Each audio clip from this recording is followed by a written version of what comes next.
Coach Bartz. I'm from Gilbert, Arizona. I coach at Highland High School. This will be my fourth year going into coaching high school football. All 4 years I've been here at Highland. Started as a JV coach, worked my way up to being the defensive coordinator at JV, and then this year been given the opportunity to be the varsity D-line coach, defensive run game coordinator, and special teams coordinator. We just were able to make it to the ship last year. Unfortunately, we lost a pretty darn good game.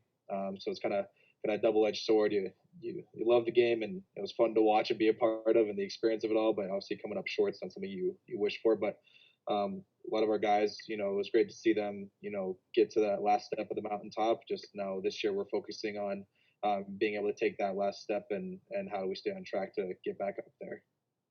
My name's Jeff Glynn. I'm the head coach over at Waterford Our Lady Lakes High School. It's right outside of Metro Detroit. It's a school that I was fortunate I graduated from, so I went back to my alma mater. One of the things I'm proud of is we are actually the smallest school in the state of Michigan playing 11-man football. We got 96 or 97 kids in our entire high school. So we're about 25 deep, 25, 30 deep in our football program, 9 through 12. But we're also one of the top 15 winningest programs in state history.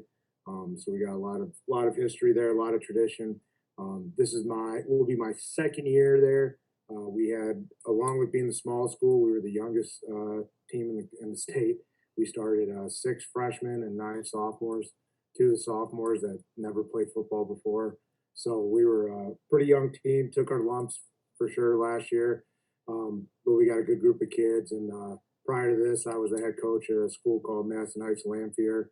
My first year, I took over an 0-9 program, and we went league champs, undefeated in the league, and made the state playoffs. And first time that was done in like 10 years there. So had some success a little bit, but now trying to build my alma mater into a winner.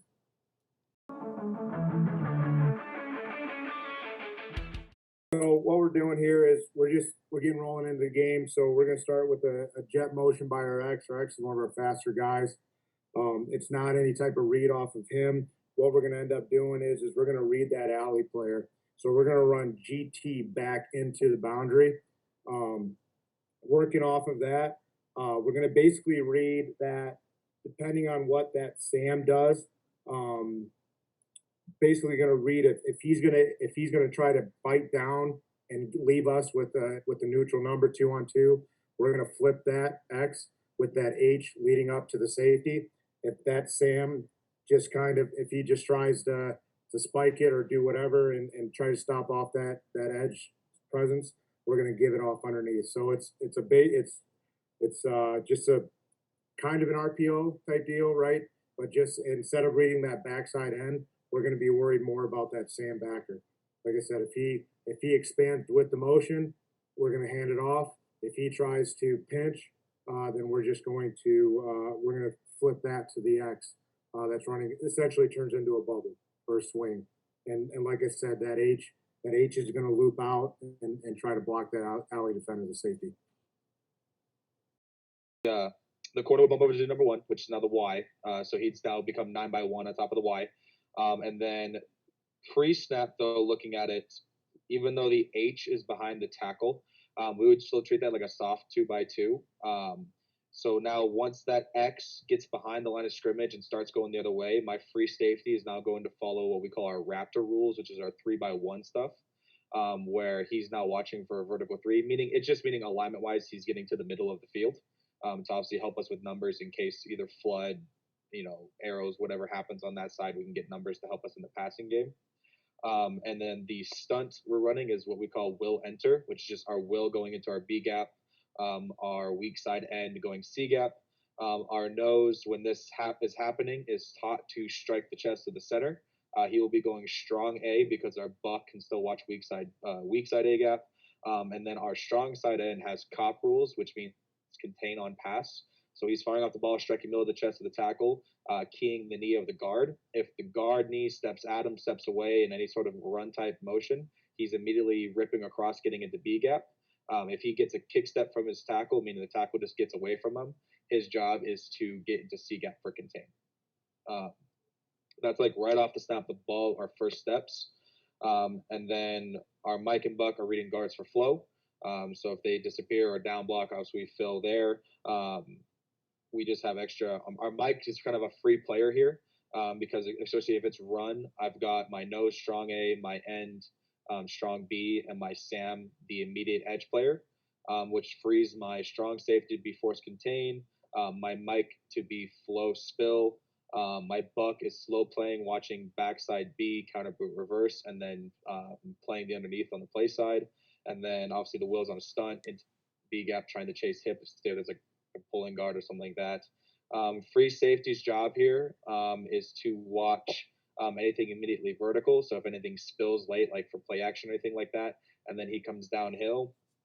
And then corners are in coverage first, run second.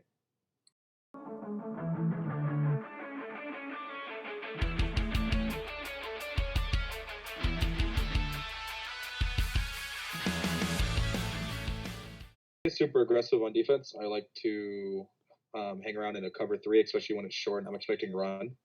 It just helps me roll down a safety into replace a linebacker, and then just take the responsibility for the passing game as well as add an extra body to the box without sacrificing a whole lot.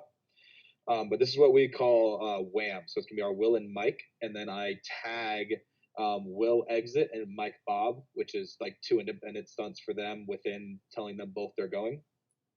So Will exit. So we just ran enter, which is the Will going B gap and the end going C gap.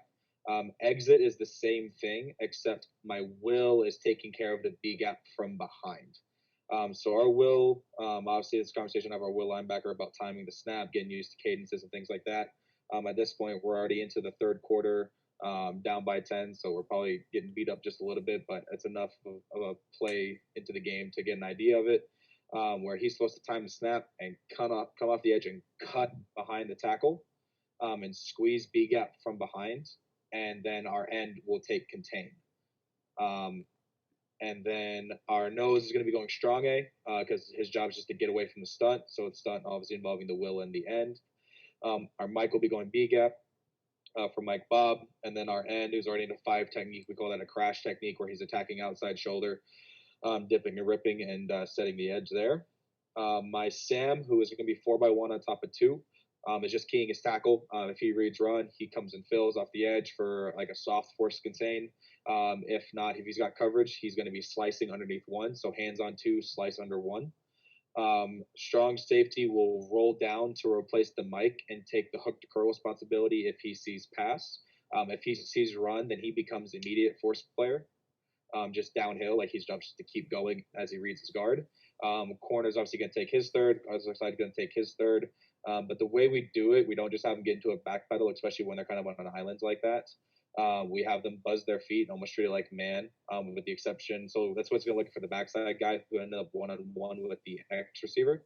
But the corner who now has 3 receivers is more buzzing his feet, making sure he's staying over top.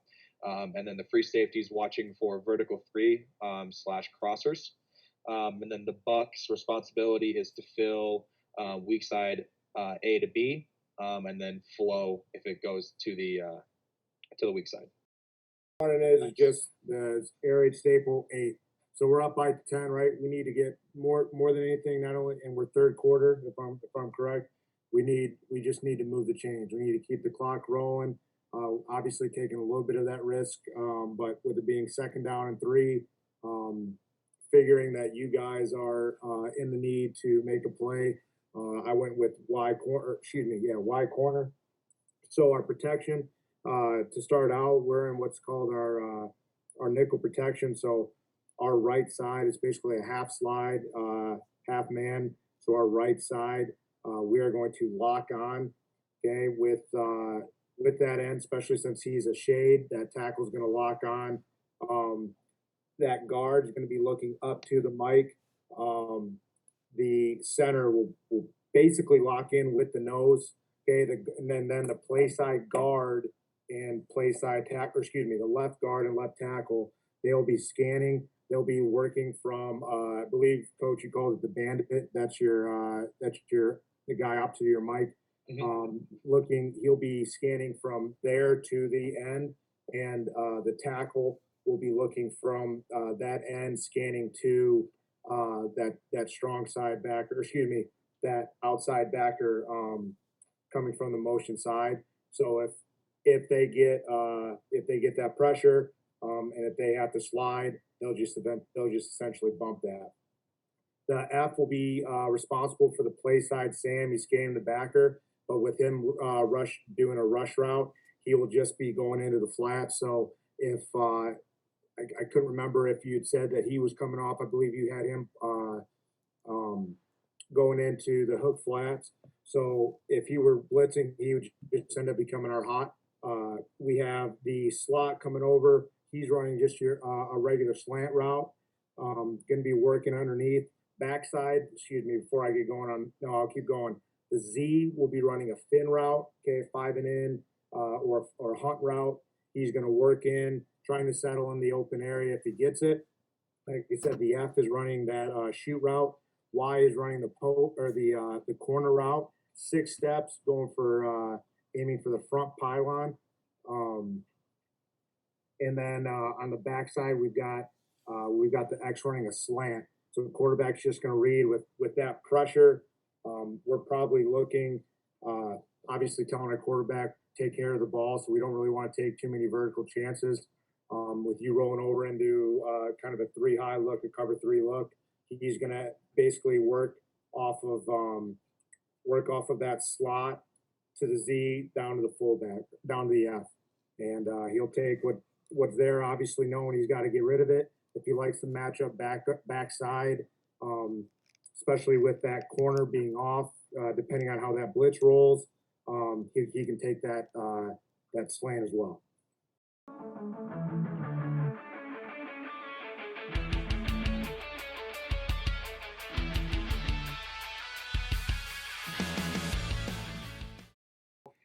Just calling our staple, the air raid staple, we got Y cross. First off, starting out with the protection, it's going to essentially work out almost the same. So what we do is we basically have one pass pro that kind of just checks to different fronts. Okay, so we'll have different calls for it, but it's basically one that adjusts. So essentially what it'll end up working at, just kind of similar to that first one, the end is going to, or excuse me, the right tackle is going to lock on with the end.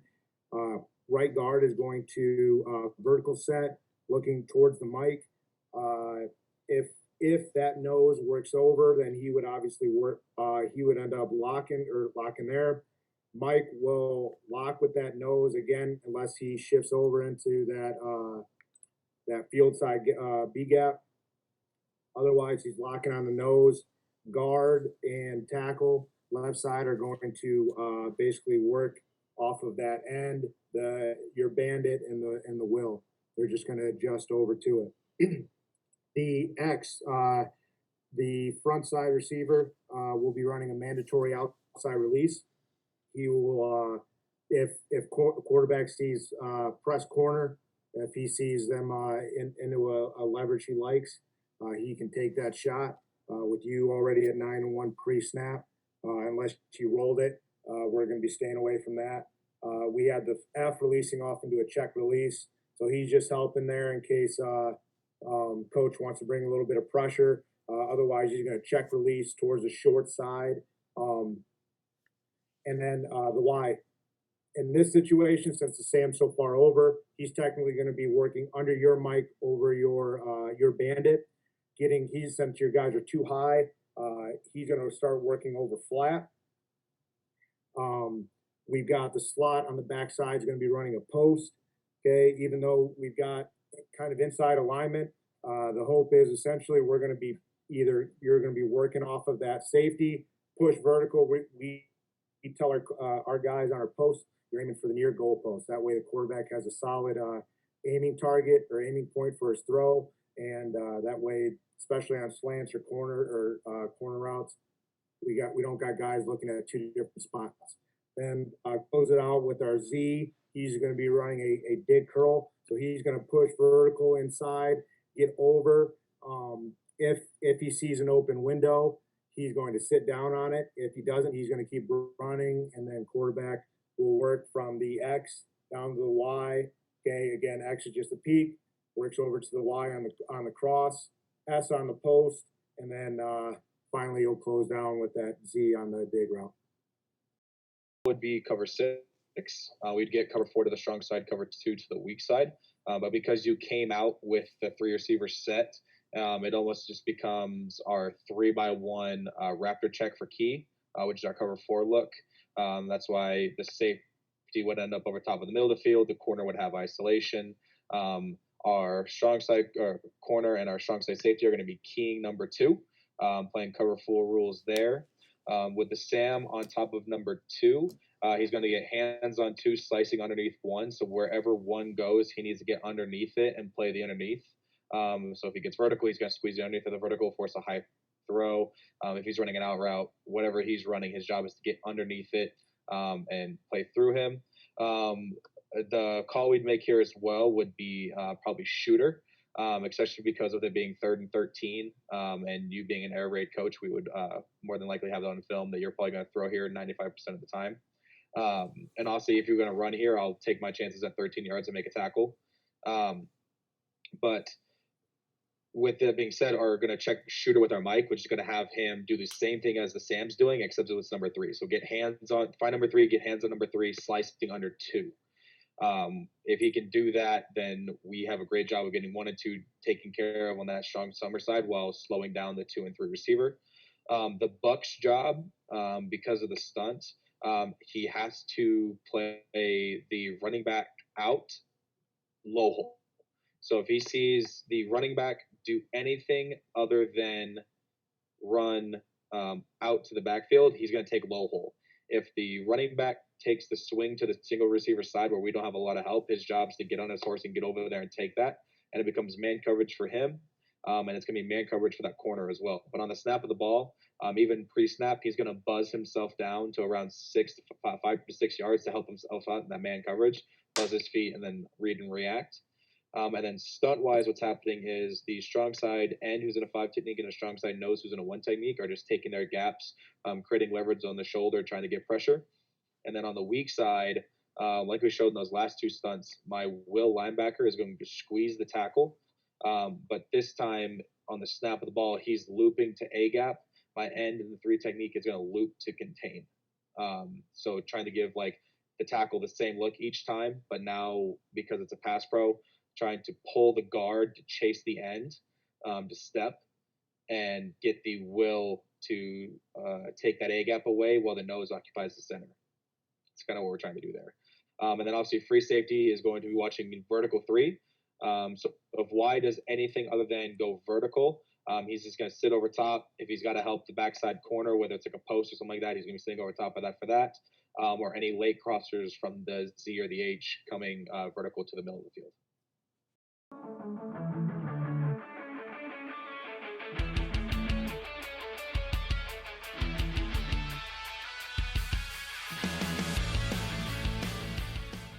Starting 3x1, we're going to get the corner on top there, on top of 1. The safety is where he's at with the Sam on top of 2. Free safety is going to be over top of the middle just because we got to respect the run game as well as the backside Z. But respecting that Y can go vertical real quick right now, so we got to get our eyes there in case he comes. 12 yards is a really weird bit of space. So it takes about a second and a half for a kid to get off the ball, get through traffic, and get to where he needs to be for that ball to get there. So it's quick on both sides to react. But what will end up happening is the corner doesn't change. He's going to stay on top of 1. Him and the safety are going to be keying 2, which now becomes the Y. So their eyes are just going to go from the H as the H becomes number 3 and then goes into crossing the formation. The Y has now become the new number 2. They're just going to key 2. The Sam is going to now adjust to the new number 2. So he's going to get 4x1 on top of the Y now. Same thing, has to get hands on 2. If we're obviously going to emphasize at any point in time, it's obviously one of the more important times to get hands on 2 to slow him down. And then find number 1 for the slant. Obviously, if the number 1 fades, then he's too far away anyway. But at that point, the play's already over if the ball's thrown. So we're not too concerned about that. My free safety, once the H crosses the quarterback, he is now going to roll over to what is now becoming the new number 2. meaning he's not in the middle of the field anymore, adjusting to 3 receivers. It's now 2-by-2 look. So he's going to be about 9-by-1 where the tackle would be, because that's they're saying the snap of the ball is, right, Coach? Yeah, yeah. So that's where he'd end up. Yep, that's where he'd end up on the play. But with this right here, though, this is what we call like our cowboy call, where I'm sending the corner off of the edge, and then I'm also tagging it with the Will quick text, the Will A-gap stunt from the last time, just because you're getting the ball out quick, so I need a stunt that's going to hit quickly. So end's going to follow his rules for cop on the strong side, so that the end that's in that head up technique on the 4 contain on pass. So if he reads pass, he's going to go C gap. If he reads run, he's going to go B gap. The nose is going to go to strong A, because corner's taking C gap. The end is what we call bullet step into the B gap. The Will is coming across, getting into A gap. And then my Mike and Buck, who bossed over for the 3 receivers on top of the tackle and center, as soon as that motion hits the lineman, they're going to boss back. They're going to move back over on top of the guards. But our Buck is also aware, though, that like we're sending the corner. So he was gonna like on this cadence shuffle back over, because he's now has to be the one to try and get hands on number 2 and slice. So he's gonna be over there, and then the Mike is taking low hole, and free safety gets over top. Corner's obviously blitzing, and hopefully within 2 or 3 seconds we've made a play. Doing is last play of the game, we obviously got to get across the end zone. So we're going to get 3 guys with a route into the end zone. We're going to start out with that slot motion. Basically, this is just 92 X post double wheel. How we're going to do it is we're going to motion that guy over again as that slot. We're going to snap basically just as he's getting to the center, or excuse me, to the tackle. We'll backtrack again, pass pro again the same. We, like I said before, keeping the same. We lock front side or the right side. We want to slide more to that quarterback's left side. Make sure he gets a little bit of support on that front side, or excuse me, that back side of his protection. So that slot, he's going to run a wheel, basically aiming for the outside butt cheek of the Z, and then going for that far corner. If that free safety tries to go over the top and take it, he'll sit right basically at the pylon. Z and Y, they'll be running their mesh. Basically, the Y is always going to set the mesh. It's at 6 yards or underneath the mic. The Z is going to be going underneath. Sit in zone, run versus man. Obviously, we have a shot with the pressure that might end up working itself open. And then we've got the X going on a post route. Even though he's got inside alignment, he's going to basically try to stack them, get on top, work a move into the, again, aiming for the near goal post. He'll cut it short with it being in the 12. So instead of a 6 step post, he's probably going to cut it down to roughly a 4 step. The F will be running a wheel. He's going to getting vertical, aiming for the outside of number 1 receiver. So the X quarterback with with you coming off the edge, quarterback's going to his first read will be going to that corner. He's going to see if that short side corner. Obviously, if with that pressure, there's a good shot he's going to go and take that wheel route and try to get it to him quicker than sooner. Or excuse me, quicker rather sooner than later. If that free safety is able to get over the top in time and take that away, then he's going to work back towards that post and wheel route. We believe that's going to be able to work itself open, like you said. So it would be that wheel first, then we go to the mesh back, basically to the backside wheel post. It'd be quick, but that's where we'd be looking.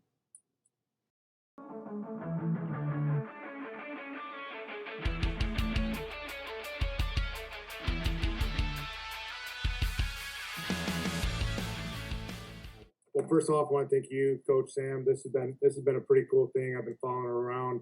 I was pretty fired up when you sent me the message last week, so I want to say thank you. If you guys want to follow me, my Twitter is Coach underscore Glenn, the number 9. Last name spelled Glynn.